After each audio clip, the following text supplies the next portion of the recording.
Hello and welcome to the Integrative Health Convention 2018 online interviews. Today we're going to find out more about Jennifer Barnes-Hill, who's speaking at the convention this October at the Park Plaza, Victoria on the 13th and 14th of October in London. So the Integrative Health Convention is an annual convention in London featuring many leaders in the fields of complementary and conventional medical therapies to help people get better through various healing practices. It's an opportunity for doctors and therapists to meet, learn, share, and connect with each other. We believe that true health is holistic and that people get better in more than just one way, and that we all have so much to learn from each other, and that the Integrative Health Convention provides a stage for this, for therapists, for doctors, and the public. There are a limited number of tickets which can be purchased at www.integrativehealthconvention.co.uk, and I'll put a link below. This series of online interviews will help you get to know our speakers who are leaders in their different fields of healing and therapy or medicine, and maybe help you decide which talk to attend out of the 36 talks to choose from over 2 days at the Integrative Health Convention in October. I'm your host, Dr. Wong, and I've been a GP for the last 12 years in Devon, and I'm co-founder of Neurolinguistic Healthcare, the organizers of the Integrative Health Convention. Neurolinguistic Healthcare provides courses in advanced communication skills and therapeutic techniques, as well as training in hypnosis for healthcare providers. And today I'm speaking to one of our excellent speakers who's coming to the 2018 Integrative Health Convention to share with you what she knows and to tell us a little bit about who she is and what she does, and what to expect from her talk at the convention. So this is Jennifer Barnes-Hill. Hi, Jennifer. Hi. She's a lecturer in integrative therapies and works at the University of Worcester. She's an external examiner for the degree in integrative healthcare at the University of the Highlands and Islands in Scotland.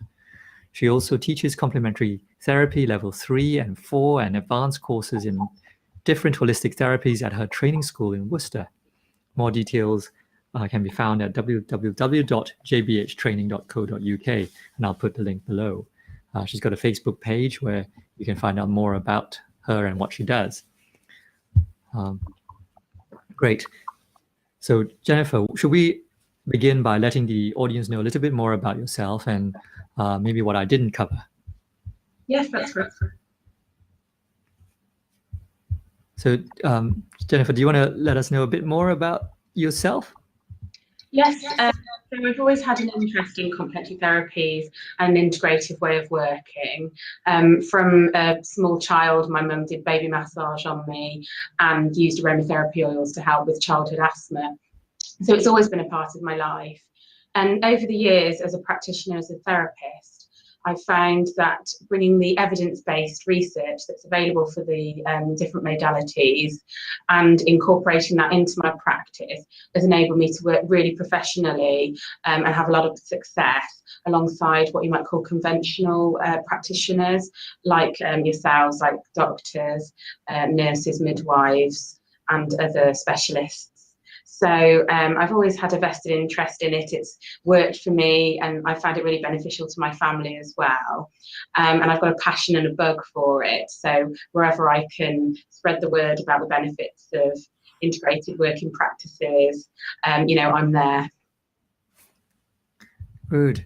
Do you have any particular therapy that you do, or do you just integrate a lot of them? Yes, well, I use quite a lot of popular techniques, so quite a lot of touch therapies. So I focus on massage, aromatherapy, and reflexology. And I particularly like specialist massage techniques as well, such as manual lymphatic drainage and using things like hands-free massage, which is really beneficial to help the practitioner to have longevity in their career.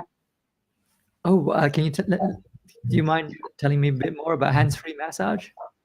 Yes, of course. So when we've found in previous years that massage techniques were taught by using the thumbs and using a lot of the smaller, finer movements in the hands, we were finding that therapists were having quite a short career because they were getting arthritis in their hands and just general fatigue and repetitive strain.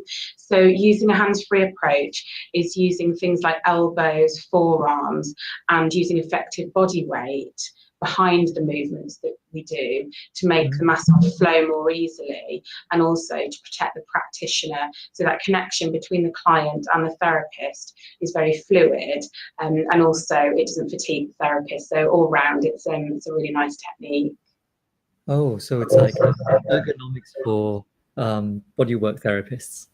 Very For good. sure, yeah, it's very similarly to how you might have an ergonomic assessment at work for your desk and PC.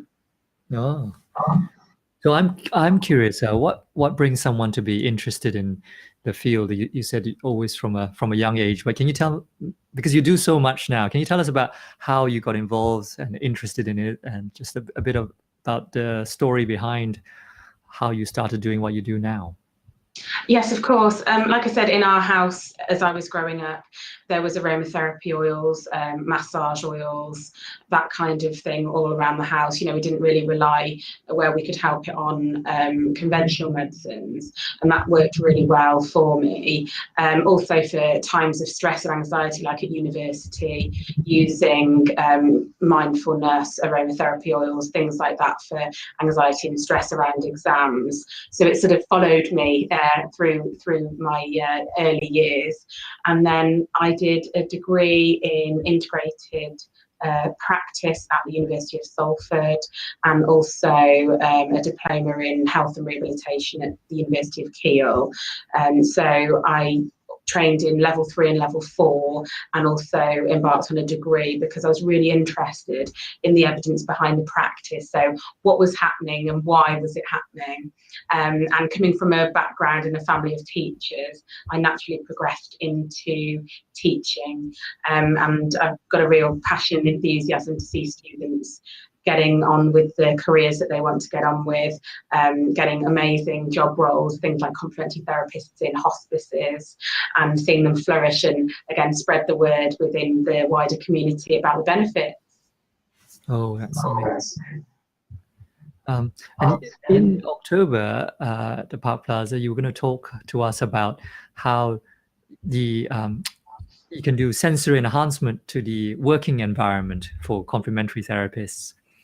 Can you tell us a little bit more about this and what the audience will get out of your talk? Of course. So I'm wanting to focus on really practical tips and useful information that can help people to reflect on their working practices, because we're so busy running around each day trying to fit our clients or our patients in, working to deadlines, and answering to managers, emails, that kind of thing. And sometimes we don't go back to basics and actually have a look at our environment. So we're in our working environment for really long hours of the day, and we need to make sure that that environment that we're working within is going to be efficient and effective for our working.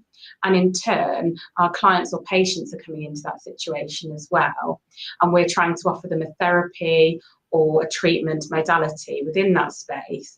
And if it's an uncomfortable space for them, thinking about all of our senses and it appealing to those senses, then perhaps they're not going to respond to the treatment as well as we would like. And especially because all therapies involve some kind of talking element and building of a rapport. And if people feel relaxed in that environment and able to open up and build that professional rapport and relationship with you, then you're going to see a great benefit overall from the treatments that you're trying to provide. So this is a conversation that comes up when I talk to students and when I talk to my peers as well, other professionals and academics, that we don't often look at our environment within which we're working. Yeah, you're talking to someone who's got an office with 4 white walls, so you're absolutely correct. It's probably not the best environment.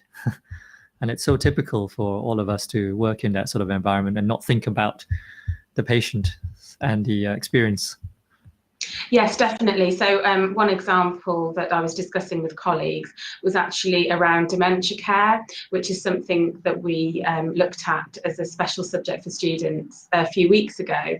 And it was really interesting in that with the dementia patients, we were discussing if a bathroom had everything white next to the treatment room, could the person necessarily locate where the toilet was or where the sink was?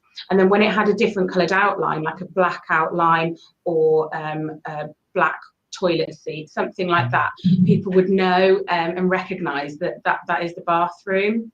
And another scenario was where they'd tried to put in a mural on the wall of a lovely beach scene, so that when people were on the ward, they would have a lovely beach scene to look at. However, they actually found a rise in people getting agitated and anxious and saying, oh, I'm packing my bag and I'm going off to the beach. And they thought, well, why is this actually happening? And they realised it was because of the condition of the dementia, that's what people had imagined from this sort of fresco being on the wall. So yeah, that's just a couple of examples recently of where the environment's made a real impact on patients. Good, and you'll have practical examples when you come and talk. Definitely, definitely. So I'm hoping that everybody will be able to take away some ideas that they think are relevant to them and that they feel that they can actually apply to their practice upon reflection of the convention. That's amazing.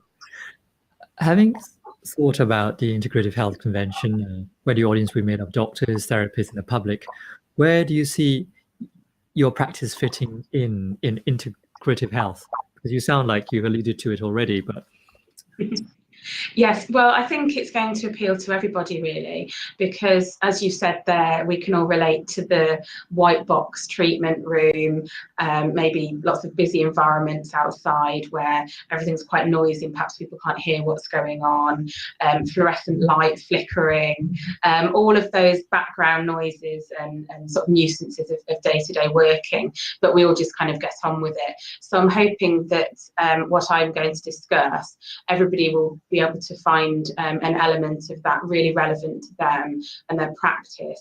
And as we all know, stress and anxiety causes many sick days and costs private practices huge amounts of money, and especially when people are self-employed particularly.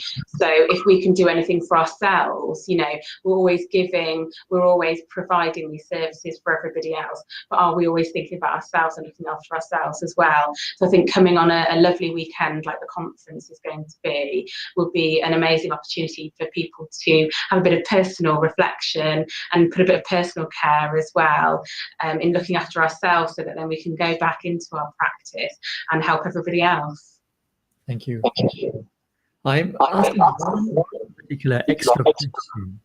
So as a therapist or teacher with years of experience under your belt, what do you think in particular is the key to healing in what you do? So I'm looking for something personal as to what you think makes the most difference to healing and therapy. I think in today's busy modern world, it's definitely active listening. So people are constantly on their mobiles, texting, emailing, having things pinging off from social media that catches their attention. And they don't necessarily have a lot of time for that one-to-one where somebody is sitting down and spending an hour or however long it might be, listening to that person actively and what's actually going on with them in a holistic way.